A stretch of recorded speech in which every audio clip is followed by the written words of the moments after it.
As Annemieke said, my name is Ariadni, and I am working at the WFSR. I'm currently at the fourth and last year of my PhD, and I am going to present to you the project I did titled Immuno-Enriched Microspheres Magnetic Blade Spray Tandem Mass Spectrometry for Domoic Acid in Mussels.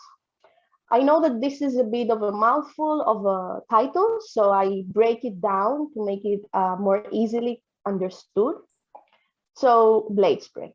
As most of you, I guess, know, blade spray was developed as coated blade spray in 2014 as an ambient ionization direct mass spectrometric technique, which has a coating, an SPME-like coating, and ionization occurs from the surface directly. However, in our research, instead of using a coated, we used immuno-enriched microspheres. So we have microspheres. This is how they actually look on the electron microscopy. And microspheres are small spherical particles that we can modify their surface. And what we did, we added antibodies that are specific for domoic acid. And then using the optimized desorption and ionization solution, we can disrupt the binding between domoic acid and the antibodies and detect directly with MS without any chromatographic separation, of course. And why is it magnetic? Because the microspheres have paramagnetic properties, and in order to stick them on the surface of the blade, we use a very strong magnet underneath so that we don't lose the microspheres from the suction of the MS. From now on, the whole method of immuno-enriched microspheres magnetic blade spray, because it's a huge thing to say every time, it's e-NVMS.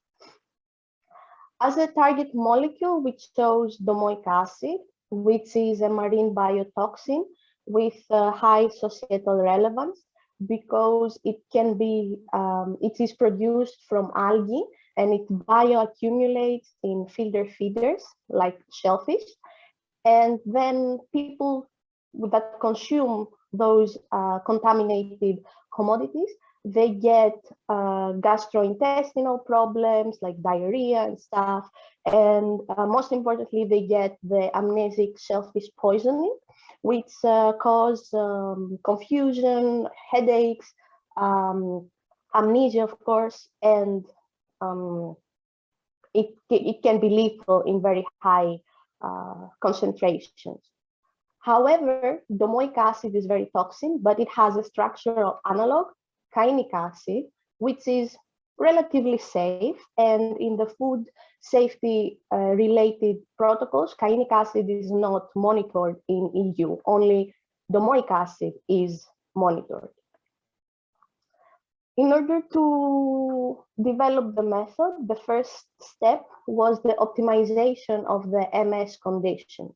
For this purpose, we use standard solutions of domoic acid in different solutions with high percentage of organic solvent, because this promotes higher ionization in blade spray, and a high percentage of acid, because acid can help disrupt the binding between the analyte and the antibodies, and this is what we want to achieve. So from all those solutions tested, we optimized the operating conditions, and the solution chosen was methanol formic acid 2.5%. We have positive ionization mode and in a triple quadruple MS detection, 3.7 kilovoltage of spray voltage and 50 voltage of cone voltage.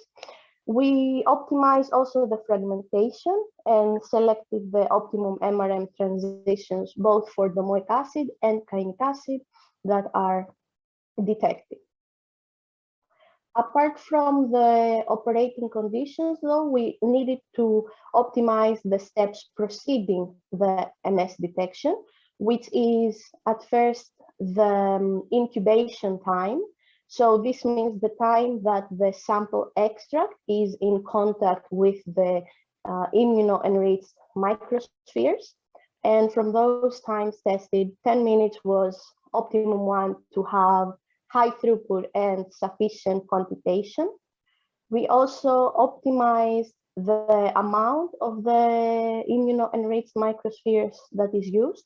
And from that, 10 microliters was again sufficient for quantitation, and it had a good balance for the how expensive the overall method is. And finally, the feasibility of the e-NVMS, meaning that we wanted to be sure that the signal we're getting is not because of any interference or residues of domoic acid, but it's coming indeed from the dissociation of only the bound domoic acid, which is exactly what we see here, signal only with the combination of immuno-enriched microspheres and spiked mussel extract. So the overall workflow consists at first of